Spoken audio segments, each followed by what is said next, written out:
What's up, y'all? In this video, we're going to take a look at an oddball little lock. It's been in one of my videos before to a degree where I replaced one of these guys. But what we have today that was brought into us with several other locks is the traditional, what I call the oval dead latch, spring latch bolt thing. And this is actually mounted onto a door. It looks like it would be for a cabinet almost, but they're actually mounted on doors like this, like right there in a door. And they were back in the day, they were an extra or an accessory locking device. On the inside, we have a thumb turn. This is traditional thumb turn style that you would see on like a mortise lock.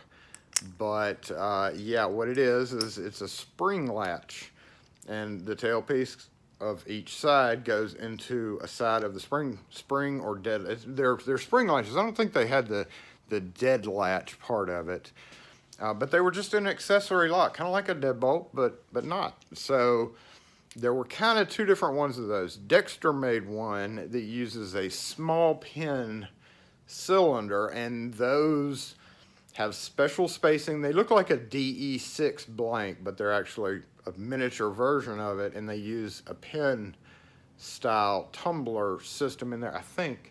I want to say they did, but then again, I want to say they actually had discs. Yeah, I think it may have been disc wafers. I can't remember offhand.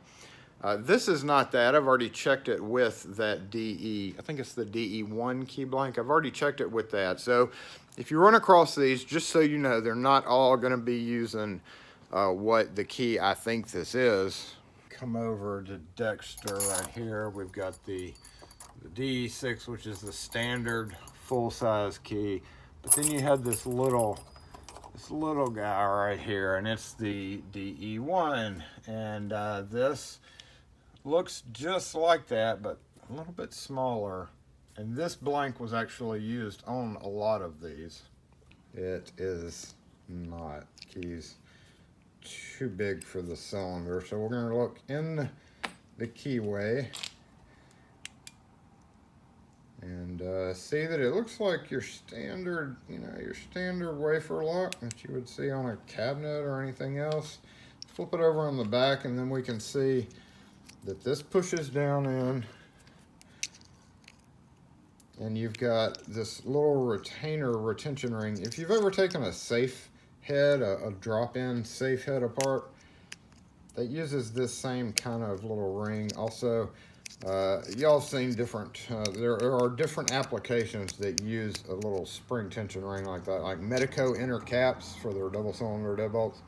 But first we need to figure out which key it is. First off, you always go to a Y11 blank. Y11 being the most common one out there.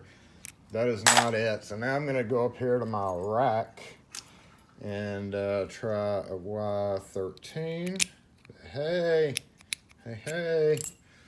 Y12, which will not work because that's got the different groove than the Y13, so that definitely won't work. And then Y14. Y13 and Y14 are pretty interchangeable. It's a little bit rougher going in. I could use it if that was the only one I had, but since the Y13 actually goes in much better, then we're gonna go with that one. So I'm gonna take a wild guess that it uses either the Yale, this is Yale small wafer, which the card for the HPC would be 55. And if this Y13 fits, that means that this might possibly be a Hurd lock. Hurd? Do you Hurd? I don't know. It's a very similar key. And Hurd was infamous for making, it definitely may have been Hurd. This may have been a Hurd lock. You heard? Did you Hurd? Is that going all the way in? Because it's longer. Might be too long. Let's see. Whew. Hurd blanks are expensive too, so Yeah, I think that tip is stopping. So it's definitely not the 6 wafer. This would be a 5 wafer. So we're just gonna use that. These are much more expensive. We sell these for like $3.75 a blank compared to the regular price of $2.25, which is gonna have to go up soon. So anyway, let's go ahead and take this guy apart. Now you could impression this. This would be fairly easy impression, which we can see it's spring loaded there. So on these you had to push in and turn, and it was usually, you turn it 360 degrees and it basically holds the latch back, and then you turn it the other way and it releases the latch. So this one, where you can take apart, we're going to go ahead and shoot some lube in it. If you were going to impression this, you would definitely never use lubricant. Never put lubricant in before you're actually an impression in this. But I know these come apart. We're going to actually do this by taking it apart because they come apart fairly easy. And what I'll do is I'll go ahead and spray some Houdini onto that. It seems like it's in fairly good condition. And spray some in there. And what that'll do is it should ease up a little bit on this ring. Let's get a screwdriver here. See if this ring will come out easily. Sometimes they do. Oh yeah, there we go. Come on out. That wasn't too bad. Oh, careful, because it is spring loaded. Obviously spring loaded. So there's that. Here we have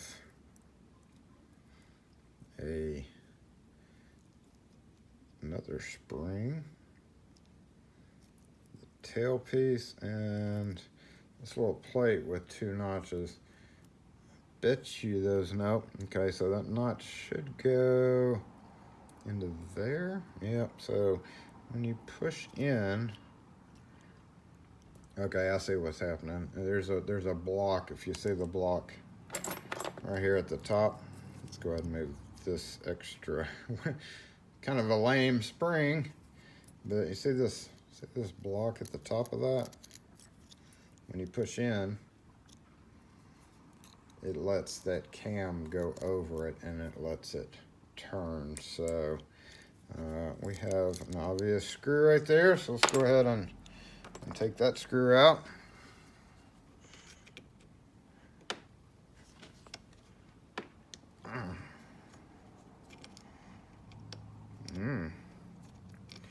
Come on out, little guy. Little guy. All right, so I would assume that plate was being held on by that screw. So, yep. There we go. Lay this all out, and then we have the plug. And I'm holding it here, and I can feel it pushing. Okay, it just comes right out the front now. Right out the front. So there we go. We are apart. Plug in hand. Look at that. There's kind of a warped chamber issue going on right there. But it's not messing up our pin. Oh, that one's kind of warped too. Oof. Well, at least the pins or wafers are still free. Okay, let's see what we got. See, it goes all the way. It's good that it had an opening in it, so that'll stick out through there a little bit. Make sure the tip engages all the way. It does, and that is a 1 cut or a 0 cut right there. Looking at it, we was that 3324? 3324 maybe, or maybe 44251. I don't know. Let's get it over. It looks like with this bigger head, there's a lot of locks that have. See, that tip is just barely. Look at that. That tip is just barely hitting that. Let's see what happens with the Hurd. Hurd.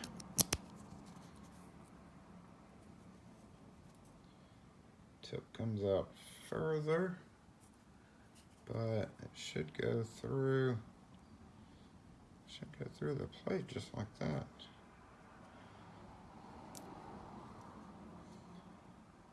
And the tip engages it much better. So you could trim the shoulders back just a bit.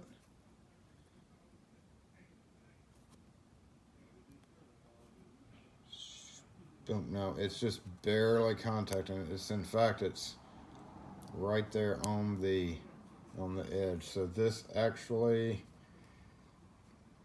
would need to have its shoulders cut back a little bit, but we're gonna guess it's a Hurd. Another one we could use would be the Hudson key 1562, which is basically the 6-wafer version. But not a lot of people are going to have that on hand. But we can see, if we look at the edge of that, we can see that the tip is definitely extending further, so that is a good thing. What you would normally do in this case, if you didn't have access to a 6-wafer key that you could use, is you could always trim the shoulders back a little bit. That makes it kind of dangerous for future copies of keys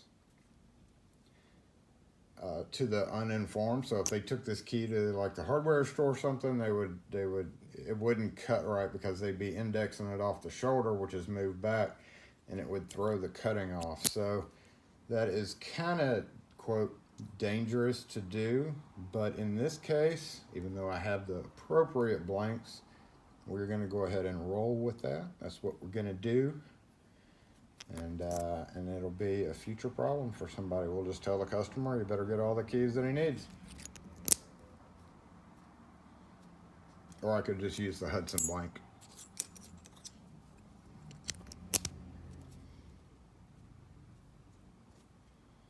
And restrict, because if they took this to a hardware store or a Home Depot or Lowe's or Walmart, it is likely not going to get cut unless, but even if they take this, it wouldn't be cut. Either which way really doesn't matter to me. I know whichever method I pick, if I don't choose the actual correct method to use, then I know I'll get flamed either way. So let's do it the real locksmith way, where we cut the shoulders back and make it work.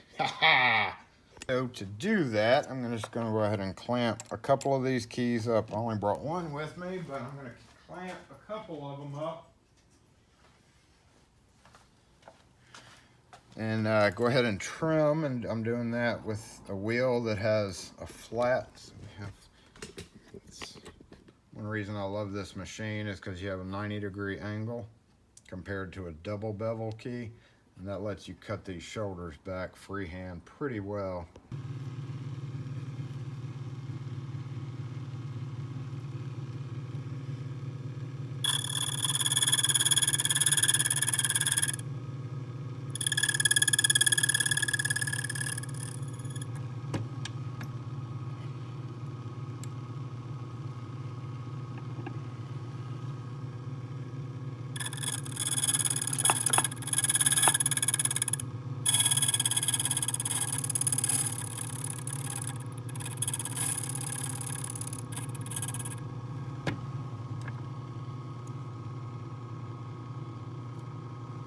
Now what we're going to do is go get the plug space, get our plug, make sure we can see the tip of the front of the key coming up through there. We see it.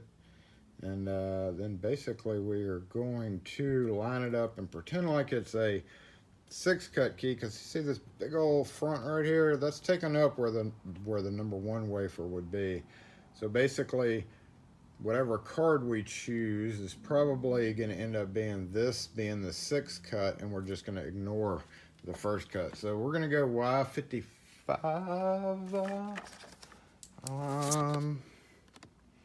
Y50, that's large pin, yeah, disc, there we go, 55. And it's a 5 pins. We need a 6 wafer, don't we? What can we use for a 6 wafer?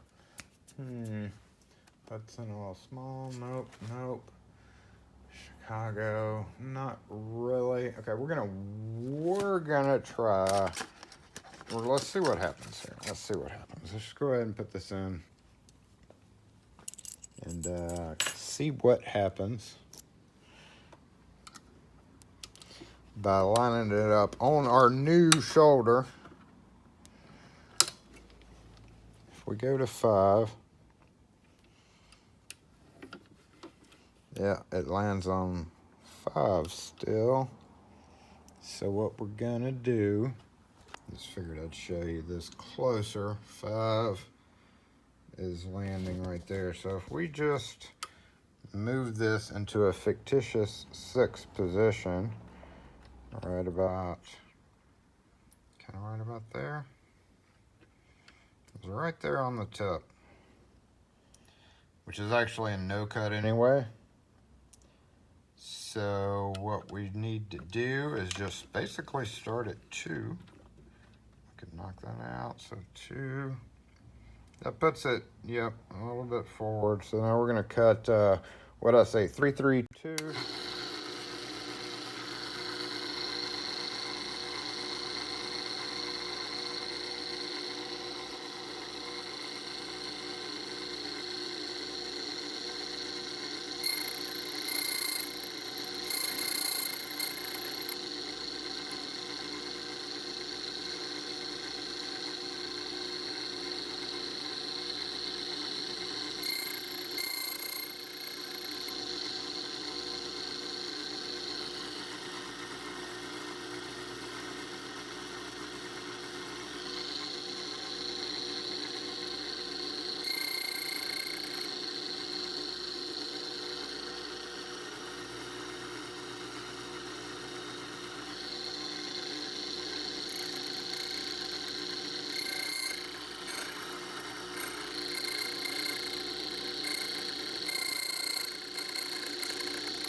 And we will see if this is our guy.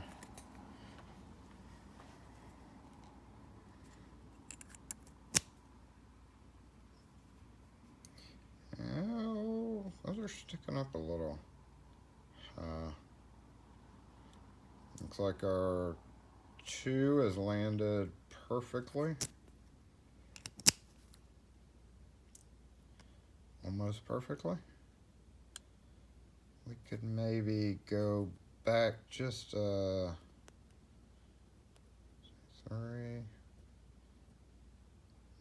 It is off just a bit. So we're in the bottom of the flats there. That is kind of perfect.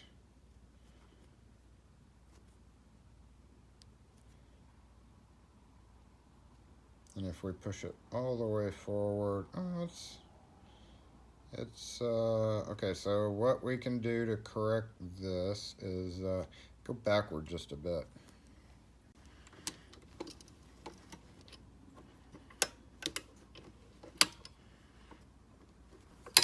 And when I say go backward just a bit, we're going to bring this all the way back to the start, number 2. And if we move this like backward towards the 1, all right, so we're going to go this way, starting now. See how it moves it back a little bit, and then we're going to go ahead and just reference this mark all the way across.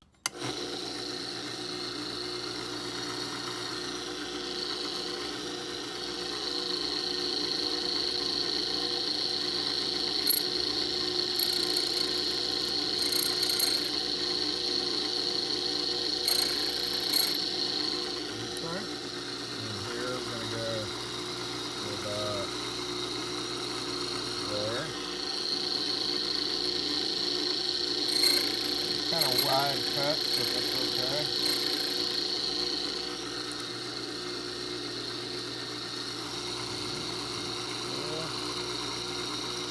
Oh, it's actually good. We're going to be getting that little point off, basically, is what's going to happen here. We're just going to kind of laser cut it, really.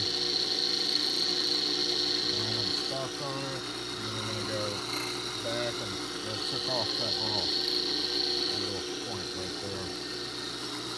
And then lastly, we'll go right about there.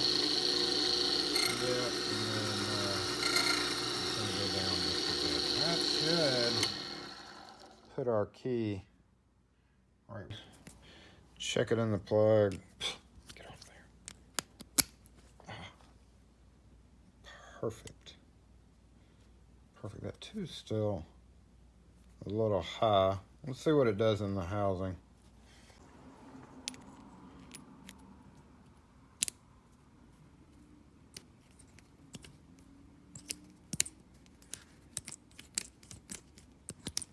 It's a little tight.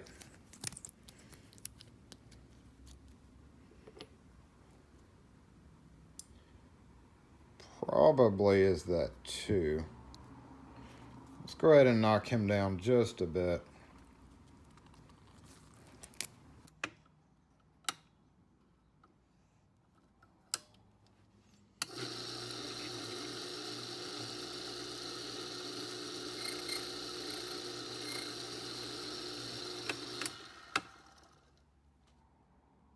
Now is the time to go ahead and brush it. And we can once again try it. Yeah, that looks a little bit better. Oh, beautiful. Beautiful. All right, we can go ahead and make copies of it real quick. We'll just try, what, 3 or 4 copies? Just to show you how to copy them. Go ahead and check up our key as normal. So if we went and we just put this, if we didn't know this was modified, if somebody just brings this in, and you go and you shoulder index it, like that, right? And then you go to start cutting it. So shoulder index, and we go. And we start to cut it just like this, too. And see, look. That it's not even contacting. So that should cue you in if somebody brought this in and I checked it up and I was like, uh-oh, wait a minute. That's just not right. That's when you know to tip stop the key. So on this machine, I would just take this, hold it right there on the angle. Of course, if I let it go, it springs off. So on this particular machine, I have to hold this down, and I do that with my side hand, and then just move this one forward, and then there we go. Now when we start to cut it, like this, you can see it contacting right there.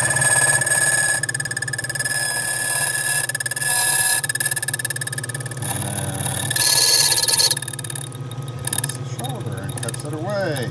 The exact same as over there. So let's make a 5 wafer key into a 6 wafer, y'all. And I actually could have pushed this forward just a little bit more, but don't forget the bottom shoulder, because the bottom shoulder will hang up.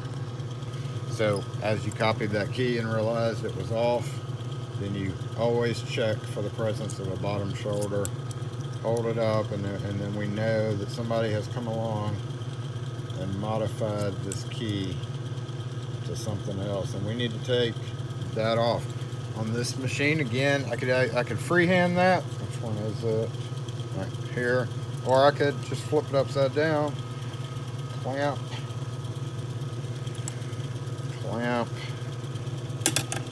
tip stop. Some keys this can be done, some it can't. So this is really key dependent.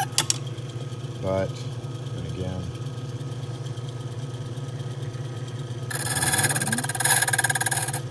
so basically we're just copying that shoulder, and Now I'm going to go ahead and do that for the third key.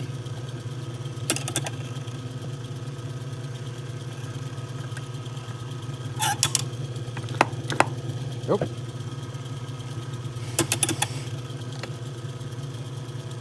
No, I haven't done the top. Hold up. Yeah, you got to do the top first.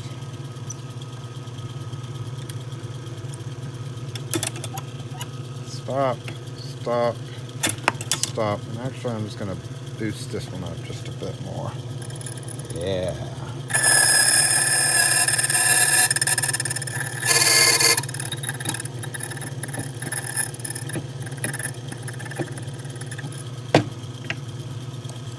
Alright, once again, flip this over, flip this over.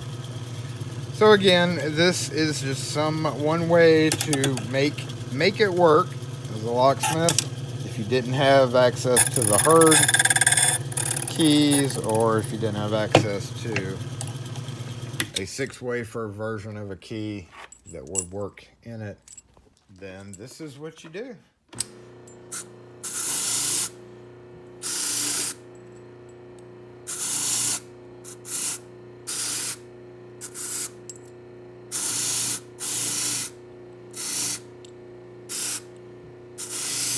Notice I brushed the shoulders. And we're going to give our 3 keys a oh, come back. Come back. Give our 3 keys a try. That seems to work. That seems to work. And they all work pretty beautifully. Time to put it back together, right? So we're gonna put our plate in. Just like that. Get in there. Get in there, little fella. Let's just set it down. Okay, yeah, that's gonna hold the plug in while I tighten down that screw.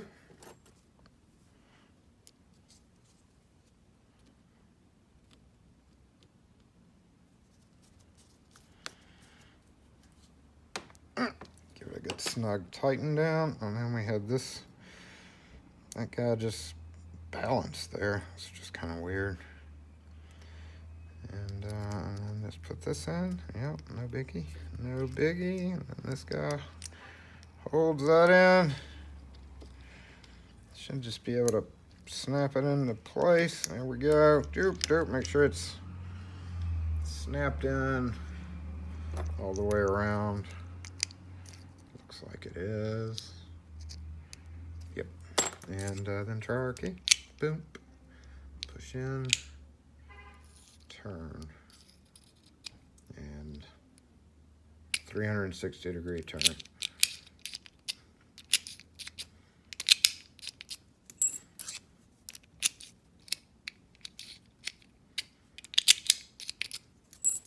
So there we have it, y'all. Making 5-wafer keys and a 6-wafer, making keys for this neat guy. 1 3/8 door.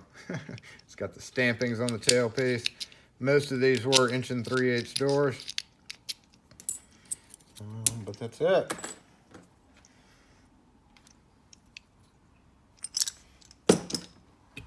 Anyway, thanks for watching, y'all. It's how to make wafer keys, how to make a wafer lock into, how to make keys for a wafer lock that's a little deadbolt on an antique door. Thanks for watching, y'all. If you have any questions or comments, as always, post them in the comment section. Just look up here. It's been time-lapsing me the whole time because I'm in the midst of doing a Locksmith Day movie as well. So stay tuned for that one day, and then you'll know this is for that. So thanks again. We'll catch y'all next video.